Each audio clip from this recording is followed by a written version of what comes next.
অনেকে বলেন রিজিকের সমস্যা। রিজিকের সমস্যা দূর হওয়ার অন্যতম একটা আমল হচ্ছে সূরা ওয়াকিয়ার তেলাওয়াত।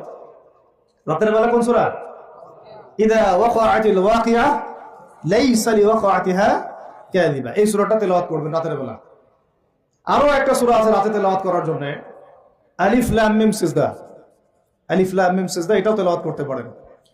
তো যাই হোক, সূরা মুলকের প্রথম আয়াত আপনারা পাবেন তাবারাকাল্লাযী বিয়াদিহিল মুলকু ওয়া হুয়া আলা কুল্লি শাইইন কাদির। আমরা এটা পড়ি, শুধু খালি পড়ি, প্রত্যেক হরফে 10 নেকি হবে, এই জন্য পড়ি বেশিরভাগ মানুষ। কারণ বাংলাদেশের বেশিরভাগ মানুষ কোরআনের অর্থ জানে না। বাংলাদেশের 16 কোটি মুসলমানের আমার ধারণা 15 কোটি কোরআনের অর্থ জানে না। 1 কোটি মানুষ জানতে পারে যারা মাদ্রাসার সাথে সম্পৃক্ত আর কি। এই জন্য আমরা বলি যে যদি পাঠ্যপুস্তকে কোরআন শিক্ষাটা বাধ্যতামূলক থাকতো, তাহলে বাংলার 16 কোটি মানুষ কোরআনের অর্থ জানতো। এই কাজটা কি খারাপ হতো না ভালো হতো? শিক্ষামন্ত্রীকে এটা কে বুঝাবে? আপনারা বোঝাতে পারলে বুঝান, কে বুঝাবে? কারণ এই যাদেরকে দায়িত্ব আল্লাহ পাক দিয়েছেন তাদেরকে এটা বুঝাবে কে? আমরা তো ছোট মানুষ। যদি নবী সাল্লাল্লাহু আলাইহি ওয়াসাল্লামের জীবনী সিরাত প্রত্যেকের পাঠ্যপুস্তকে বাধ্যতামূলক থাকতো, 16 কোটি মুসলিম জনগণ নবীর জীবনী জানতে পারত। এখন 16 কোটির মধ্যে 15 কোটি জানে না নবীর জীবনীতে কি হয়েছে। এটা তো বেসিক পড়াশোনা।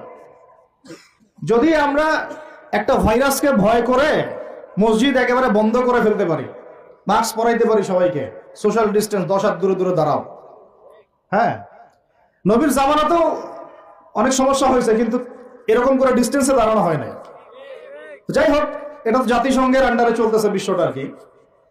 তো এখন এটা যদি আমি চাপ দিয়ে করাতে পারি, তাহলে আমি পাঠ্যপুস্তকের মধ্যে নবীর সিরাত এবং কোরআন বাধ্যতামূলক করতে পারি না? এই যে আমরা যারা 15-20 বছর ইউনিভার্সিটিতে পড়েছেন, স্কুল কলেজ ইউনিভার্সিটি, এখানে কারা কারা পড়েছেন হাত তুলেন দেখি একটু। যারা অনার্স মাস্টার্স কমপ্লিট করেছেন বা পড়তেছেন এখনো, আপনারা আছেন কতজন? আছে অনেকে, হাত নামান।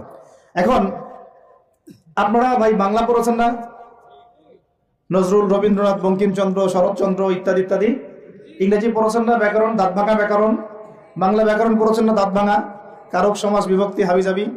হ্যাঁ, এই হাবিজাবি দিয়ে আবার ইস্যু বানাই দিস না তোরা, মুশকিল কথা বলা এখন। এটা তো আমরা কথার কথা বলি আর কি। তারপরে কেমিস্ট্রি পড়েন নাই? হ্যাঁ, ফিজিক্স পড়েন নাই? বায়োলজি পড়েন নাই? তারপরে আমরা হায়ার ম্যাথ করতাম, জটিল জটিল সূত্রগুলো মুখস্থ করেন নাই? কত কি পড়েছেন। কিন্তু এই পড়াশোনাগুলো কেন করেছেন? সিলেবাসে ছিল আমাকে পড়তে হবে, যদি না পড়ি পরীক্ষা পাস করতে পারবো না, পরীক্ষা পাস না করলে রেজাল্ট আসবে না, রেজাল্ট না আসলে চাকরি পাবো না, চাকরি না পাইলে রিজিকের ব্যবস্থা হবে না, রিজিকের ব্যবস্থা না হলে বিয়ে শাদী হবে না, বিয়ে শাদী না হলে জীবনটাই বরবাদ। এই তো ফিলোসফি, তো এইটাই, রাস্তা তো এটা না। এখন চাপ দিয়ে এত কিছু পড়লেন, বিসিএস কোচিং করেছেন অনেকেই চাকরির পরীক্ষা দিচ্ছেন, নিয়োগ বিজ্ঞপ্তির পরীক্ষা দিচ্ছেন, প্রাইমারি পরীক্ষা দিচ্ছেন, সবই পড়তেছেন। আমি নিজেও পড়েছি, এগুলো মুখস্থ ছিল সব, এখনো হয়তো ধরলে বলতে পারবো কিছু, যদি এগুলোর চর্চা আমরা বন্ধ করে দিয়েছি।